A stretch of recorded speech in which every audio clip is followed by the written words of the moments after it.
Bismillahirrahmanirrahim. Assalamualaikum warahmatullahi wabarakatuh.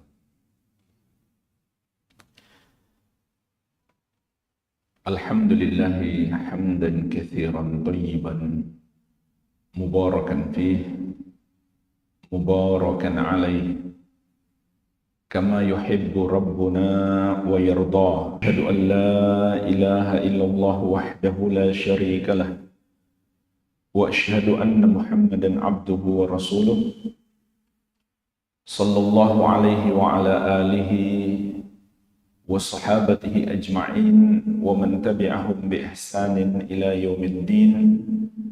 Amma ba'd. Fa ikhwani fid din wa akhwati fillah, kaum muslimin wal muslimat rahimani wa rahimakumullah. Semoga Allah subhanahu wa ta'ala senantiasa mencurahkan rahmatnya kepada kita sekalian. Alhamdulillah, kita masih berada di hari-hari terbaik dalam setahun untuk memperbanyak ibadah dan amal ibadah padanya dilipat gandakan pahalanya. Dalam hadis yang diriwayatkan Al-Bukhari, Abu Daud dan Tirmidzi dari sahabat yang mulia Ibnu Abbas radhiyallahu anhuma, Rasulullah sallallahu alaihi wasallam bersabda, "Ma min ayyamin ahabbu ila Allah al-amalu salih fihinna ahabbu ila Allah min hadhil ayyamil ashar." Tidak ada hari-hari yang amalan soleh lebih dicintai oleh Allah subhanahu wa ta'ala daripada 10 hari pertama di bulan Dzulhijjah. Sampai para sahabat bertanya, "Ya Rasulullah, walal jihadu fi sabilillah?" Apakah tidak juga jihad fi sabilillah? Maka Rasulullah sallallahu alaihi wasallam menegaskan, walal jihadu fi sabilillah illa rajulun kharaja bi nafsihi wa malihi falam yarji' min dzalika bi syai'in. Tidak juga jihad fi sabilillah kecuali orang yang keluar berjihad dengan diri dan hartanya, lalu tidak ada yang kembali sedikit pun.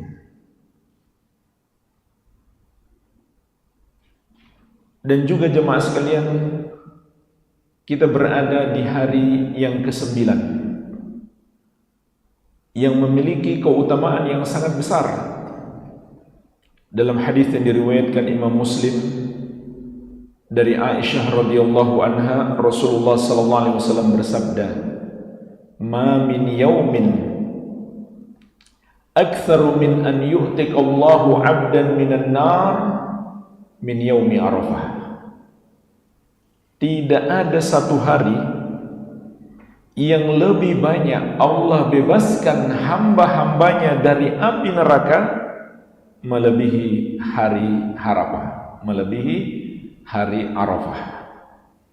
Jadi hari Arafah itu adalah hari terbanyak Allah subhanahu wa ta'ala membebaskan hamba-hambanya dari api neraka. Semoga kita termasuk hamba yang dibebaskan dari api neraka. Dan besok hari insya Allah tanggal 10 Dzulhijjah ada ibadah-ibadah yang sangat agung, di antaranya menyembelih hewan kurban. Suatu ibadah yang sangat agung yang dengannya kita mendekatkan diri kepada Allah subhanahu wa ta'ala. Oleh karena itu, insyaallah ta'ala di kesempatan ini kita akan mempelajari ilmunya sebelum kita mengamalkannya. Insyaallah ta'ala kita akan membahas dalam 20 poin pembahasan. 10 yang pertama terkait fikih kurban, 10 yang kedua terkait penyembelihan. Jadi pembahasan ini kita bagi menjadi 2 bagian, masing-masing memiliki 10 sub pembahasan. Bagian yang pertama tentang fikih kurban. Ada 10 poin pembahasan. Yang pertama tentang pengertiannya. Apa itu penyembelihan korban? Syekh Muhammad bin Shalih Al-Utsaimin rahimahullah mengatakan, al-udhiyah ma dzubiha min bahimatil an'am ayyamal adha bisababil 'idi taqarruban ila Allah Ta'ala. Yang dimaksud dengan penyembelihan hewan kurban adalah hewan yang disembelih di hari-hari al-adha, hari-hari penyembelihan, yang hewan itu berasal dari jenis bahimatul an'am, yaitu onta, sapi, dan kambing.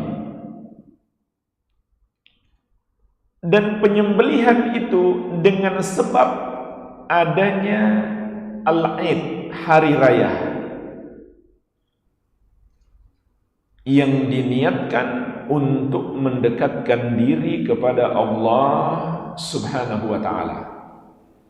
Inilah pengertian penyembelihan hewan kurban.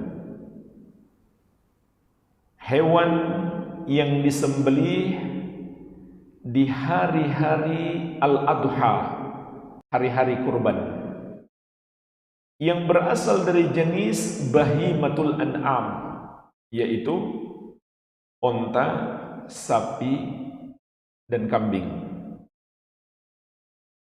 Dengan sebab adanya al-Id, hari raya, taqarruban ilallahi ta'ala, untuk mendekatkan diri kepada Allah Subhanahu wa ta'ala. Dan jemaah sekalian, dalam syariat penyembelihan itu ada 3. Yang pertama, penyembelihan hadyu. Dan hadyu itu terbagi 2. Hadyu sufran, hadyu syukran, untuk jamaah haji, dan hadyu jubran, dan hadyu untuk jamaah haji dan umroh yang melakukan pelanggaran tertentu. Jadi hadyu karena pelanggaran, jamaah umroh juga bisa kena. Contoh, mau langsung umroh dari Indonesia misalkan, tapi sampai di Jeddah belum pakai baju ihram. Sudah lewat mikot dari atas pesawat, dia belum pakai baju ihram. Maka apa kewajibannya? Menyembelih seekor kambing sebagai denda atasnya, dan dibagikan untuk fuqara Makkah, dan dia tidak bisa makan darinya sedikit pun. Ini yang pertama. Yang kedua disebut al-udhiyah. Inilah yang kita bahas, penyembelihan kurban. Yang ketiga al-aqiqah, penyembelihan karena kelahiran seorang anak, anak laki-laki 2 ekor kambing, anak perempuan 1 ekor kambing, disembelih di hari ke-7 untuk mensyukuri nikmat anak yang Allah berikan. Disembelih di hari ke-7 kelahiran anak itu. Baik. Jadi ini 5 bentuk penyembelihan yang disyariatkan. Ada satu lagi tidak disyariatkan, tapi kalau seseorang melakukannya menjadi wajib atasnya, yaitu sembelihan nazar. Nazar tidak disyariatkan kalau untuk mendapatkan satu keinginan. Karena Nabi SAW mengatakan innama yustakhraju minal bakhil. Itu dikeluarkan dari orang yang bakhil. Kalau nazarnya disebabkan ada satu yang dia inginkan dari Allah. Namun kalau dia sudah terlanjur bernazar, wajib dia tunaikan. Pada dasarnya nazar seperti itu bahkan minimalnya makruh. Karena Nabi SAW mengatakan tidaklah itu dikeluarkan kecuali dari orang yang bakhil. Jadi dia tidak menyembelih untuk bersedekah kecuali hajatnya Allah penuhi dulu. Dan kalau dia lakukan itu atas dasar prasangka buruk kepada Allah, maka tidak diragukan lagi itu dosa besar. Tapi kalau dia sudah terlanjur bernazar, wajib untuk ditunaikan. Baik. Pembahasan yang kedua tentang hukumnya. Maka menyembelih hewan kurban itu disyariatkan berdasarkan Al-Quran, As-Sunnah, dan Ijma', kesepakatan ulama. Dalam Al-Quran diantaranya firman Allah Subhanahu wa ta'ala, "Fasholli li rabbika wanhar." Maka solatlah hanya untuk Rabbmu dan menyembelihlah hanya untuknya. Surat Al-Kautsar ayat ke-2. Banyak ulama salaf menafsirkan makna solat dalam ayat ini adalah solat Id. Dan makna menyembelih adalah menyembelih kurban. Ini perintah di dalam Al-Quran. Dalam hadis sangat banyak, di antaranya diriwayatkan Al-Bukhari dan Muslim dari Anas bin Malik radhiyallahu anhu. Beliau mengatakan, "Duhan Nabiyyu sallallahu alaihi wasallam bikabshayn amlahain akranain." Nabi sallallahu alaihi wasallam pernah berkurban dengan 2 ekor kambing jantan yang amlah. Amlah itu warna bulunya mayoritasnya putih. Namun ada bagian tertentu yang hitam. Disebutkan dalam riwayat yang lain, bagian hitam itu di mulutnya, di sekitar matanya, di perutnya, dan di kakinya. Maka para ulama juga mengatakan ini termasuk warna hewan yang dianjurkan. Yang bertanduk, tapi bukan syarat harus bertanduk. Dan juga bukan syarat harus jantan. Cuma itu lebih afdol. Betina boleh, tidak bertanduk pun boleh. Asal tidak mengandung cacat yang menghalangi sahnya. Bagaimana akan kita sebutkan nanti insyaallah ta'ala. Dzabahahuma biyadihi. Nabi SAW menyembelih kedua kambing itu dengan tangannya sendiri.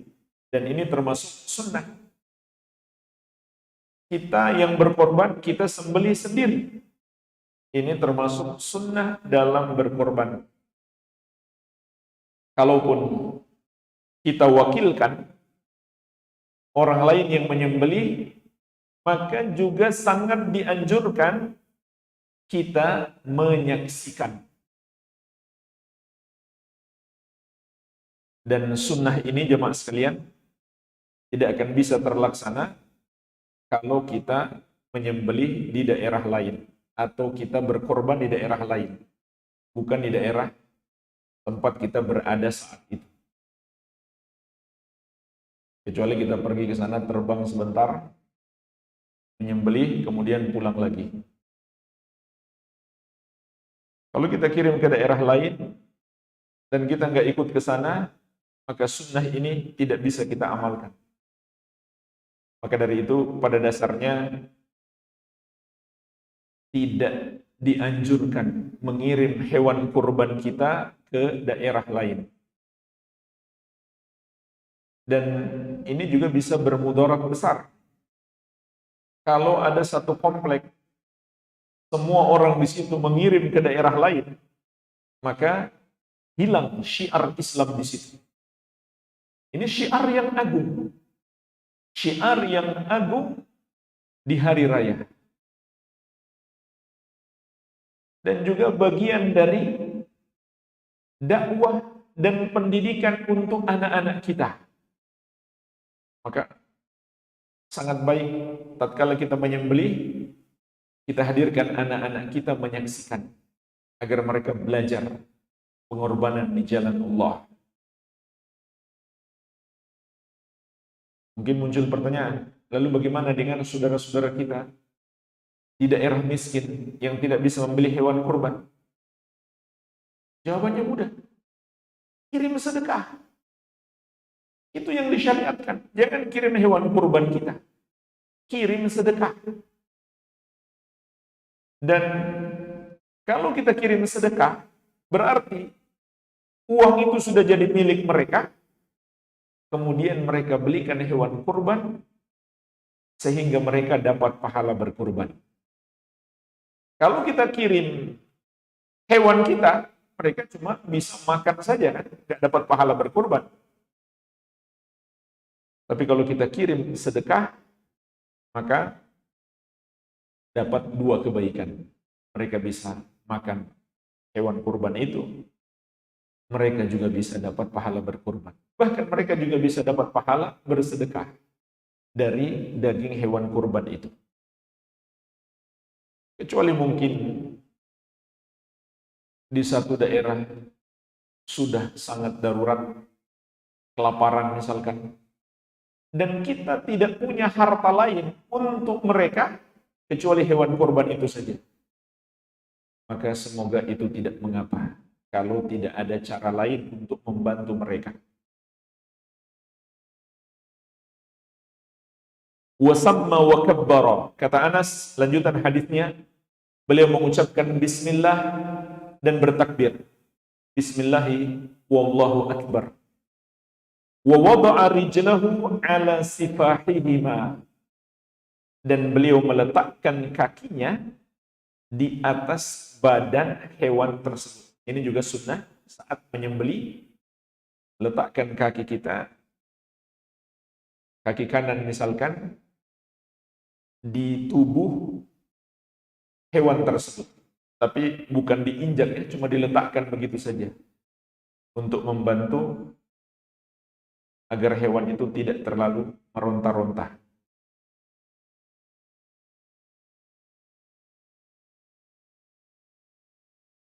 Ini di antara hadis yang menyebutkan Nabi SAW berkorban. Dan telah dinukil oleh banyak ulama ijma' kesepakatan disyariatkannya berkorban. Tidak ada perbedaan pendapat. Namun ulama beda pendapat apakah hukumnya wajib atau sunnah. Mayoritas ulama berpendapat sunnah, tidak sampai wajib. Tapi sunnah muakkadah yang sangat ditekankan. Sebab Rasulullah SAW tidak pernah meninggalkannya. Dan juga ditambah lagi perintah Allah dalam Al-Quran dan perintah Nabi SAW. Ini sunnah yang sangat ditekankan. Sebagian ulama seperti diriwayatkan dari Imam Malik dan Abu Hanifah, berpendapat wajib. Berpendapat wajib. Dan jemaah sekalian, kalau kita perhatikan dalil-dalil ulama yang berpendapat sunnah muakkadah dan yang berpendapat wajib, itu sangat sulit untuk diunggulkan antara satu dengan yang lainnya. Masing-masing punya sisi pendalilan yang kuat. Jadi tidak ada ketegasan dari syariat mengatakan itu wajib. Tapi ada dalil-dalil yang menunjukkan sunnah, ada dalil-dalil yang menunjukkan wajib. Sehingga sulit diunggulkan mana pendapat yang lebih kuat. Kecuali mungkin satu menguat bahwa hukumnya sunnah muakkadah dari amalan sebagian sahabat, seperti dari Abu Bakar dan Umar, mereka pernah tidak berkurban. Dan biasanya sahabat melakukan itu untuk memberi pengajaran bahwa ini tidak sampai wajib. Ini cara para sahabat memberi pengajaran kepada umat. Mereka sengaja tidak berkorban untuk menunjukkan bahwa hukumnya tidak sampai wajib. Akan tetapi jamaah sekalian, tentu ini ibadah yang sangat agung, walaupun kita mengatakan sunnah, tapi sunnah muakkadah, kalau kita punya kemampuan, hendaklah kita lakukan.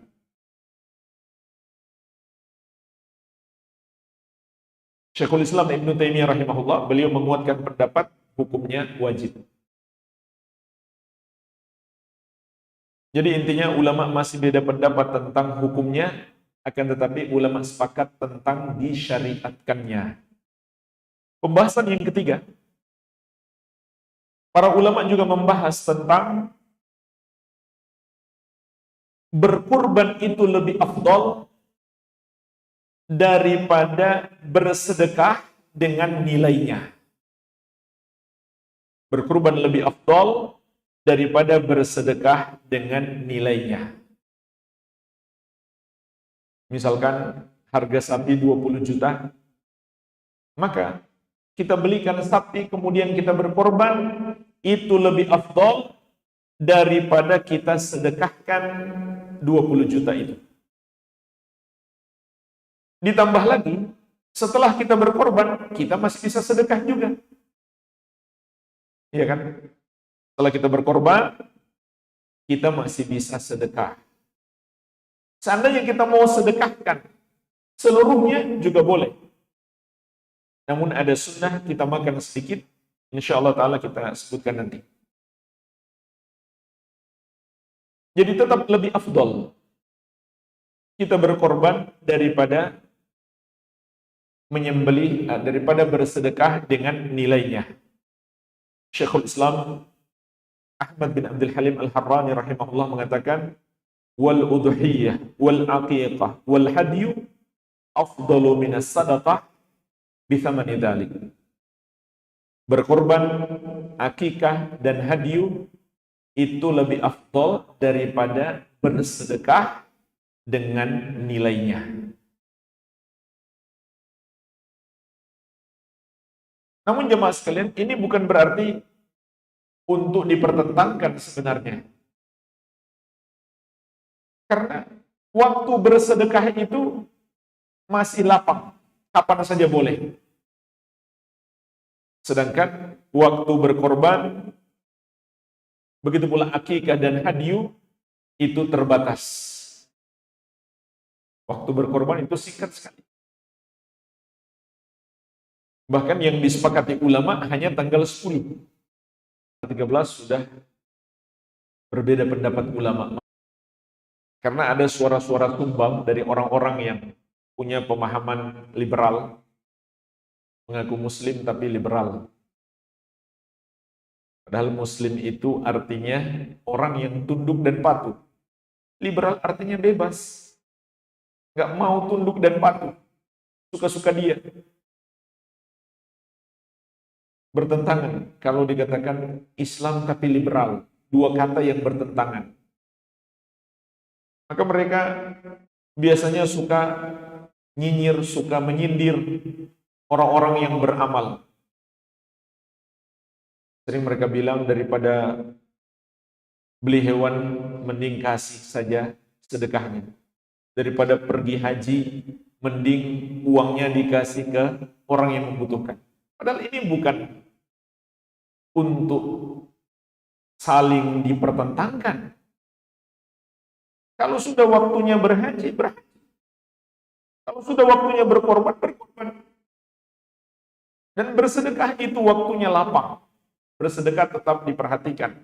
Bahkan ada sedekah yang wajib, yaitu zakat. Jadi, di hari-hari yang dianjurkan padanya ibadah tersebut, maka melakukannya itu lebih afdol.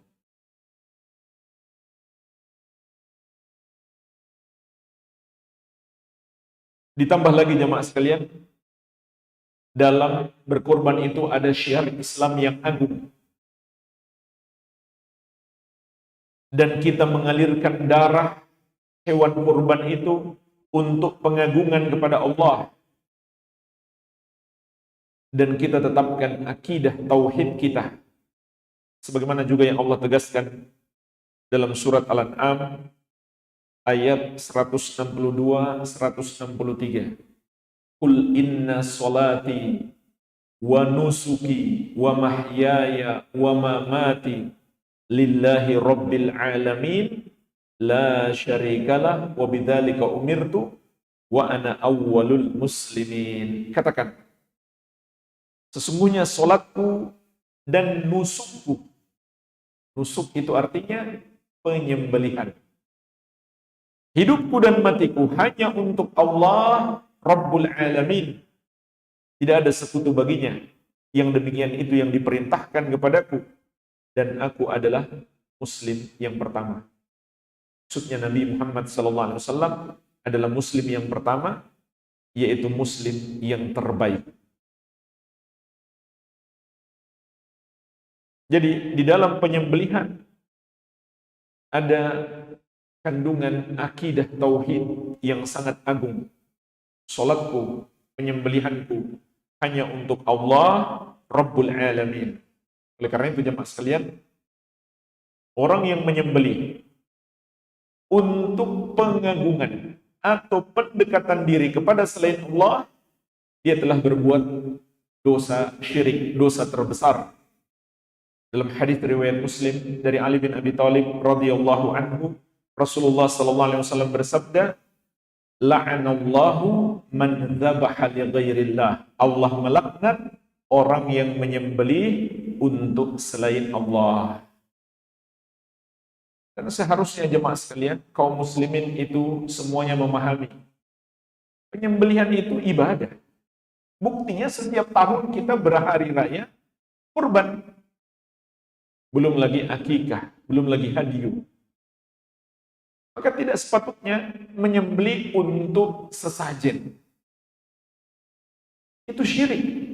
Dosa terbesar. Dan syirik orang yang melakukannya nggak sampai di situ saja. Bahkan mereka meyakini makhluk yang mereka persembahkan ibadah itu, penyembelihan atau sesajen itu, penguasa di laut mereka atau di gunung mereka. Itu syirik yang lain. Atau makhluk itu mereka takuti dan mereka harapkan. Mereka takuti karena yakin dia bisa menimpakan segala mudarat. Ini syirik yang lain. Mereka harapkan karena mereka yakin dia bisa mengabulkan semua hajat. Itu syirik yang lain.